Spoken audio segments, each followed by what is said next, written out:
Por muchos años Estados Unidos fue el epicentro de la teoría económica liberal que abogaba por la caída de las barreras al comercio. Esto en parte se debió a una necesidad por expandir los capitales que se habían acumulado en ese país prácticamente desde los años posteriores a la Segunda Guerra Mundial. Después, durante el transcurso de la Guerra Fría presionó a países del resto del mundo, como los de América Latina, a abandonar el anticuado modelo de sustitución de importaciones por uno que permitiese obtener mayores bienes del exterior. Asimismo, al incluir a los países en la esfera de libre comercio, se ahuyentaba al peor enemigo de ese momento, el comunismo, tal y como comenta Paul Krugman en su libro El retorno de la economía de la depresión.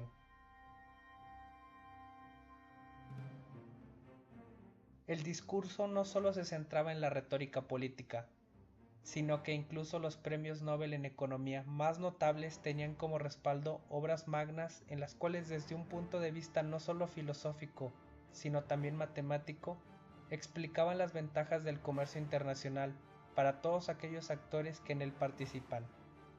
Más recientemente, personajes de la élite como Francis Fukuyama señalaban que el debate entre comunismo y capitalismo ya había acabado, y que ya no era más que un tema anticuado en el cual el capitalismo había triunfado, como expresó en su libro El fin de la historia y el último hombre. Sin embargo, al parecer la historia siguió escribiéndose con capítulos impensables en el pasado. La Casa Blanca sería promotor del proteccionismo a nivel global.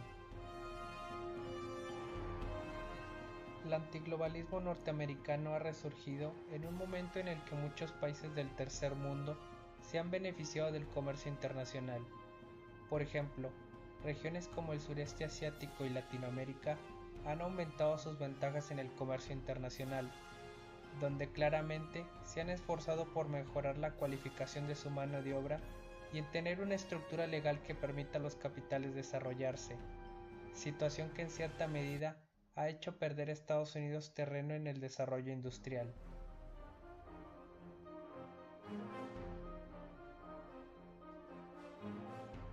El retorno a una América grande parece algo casi imposible, al menos desde el punto de vista del presidente Trump. El principal problema está en que no hay muchos presidentes que piensen como él, y los que sí lo hacen dirigen países con poco peso regional, de manera que es difícil que sus medidas proteccionistas sean replicadas en el resto del mundo. A esto se añade que muchas naciones creen que su tiempo en la presidencia no será mucho, por lo cual no responden en el mismo tono a sus amenazas, que de hacerlo podrían arrastrar a todo el mundo a una profunda recesión. Los recientes anuncios sobre el aumento a los aranceles de aires acondicionados y lavadoras son sin duda en parte una movida para dejar en claro en el foro de Davos, Suiza, cuáles siguen siendo las intenciones de la administración norteamericana. Aunque estas medidas son claramente en contra de China y Corea del Sur, no se descarta que acciones similares sean aplicadas a naciones con las que Estados Unidos mantiene un déficit comercial, como México. Incluso de Alemania, en una ocasión Trump se quejó de tener más autos importados de ese país que autos americanos en el país europeo. La administración Trump ha estado disparando hacia todos los flancos en cuestiones que tienen que ver con reclamos al comercio.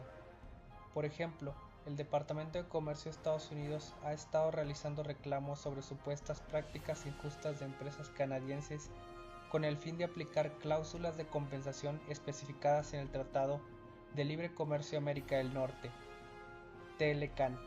Además, el representante comercial Lighthizer asimismo ha recriminado que el organismo regulador de la Organización Mundial de Comercio, OMC, opere en detrimento de los intereses de su país. Ante estas circunstancias, el resto de las naciones tienen que redoblar esfuerzos para no depender tanto del comercio con los Estados Unidos. En la medida que las políticas proteccionistas sean replicadas por parte de potencias comerciales como China, India, Rusia o México, se acrecentará la probabilidad de llegar a una recesión de nivel global. Para los Estados Unidos, es evidente que las medidas aplicadas pueden mejorar lo que su administración busca en el corto plazo. Sin embargo, en el largo podrían estar impactando negativamente sobre el déficit público y la disminución del poder adquisitivo de los ciudadanos americanos.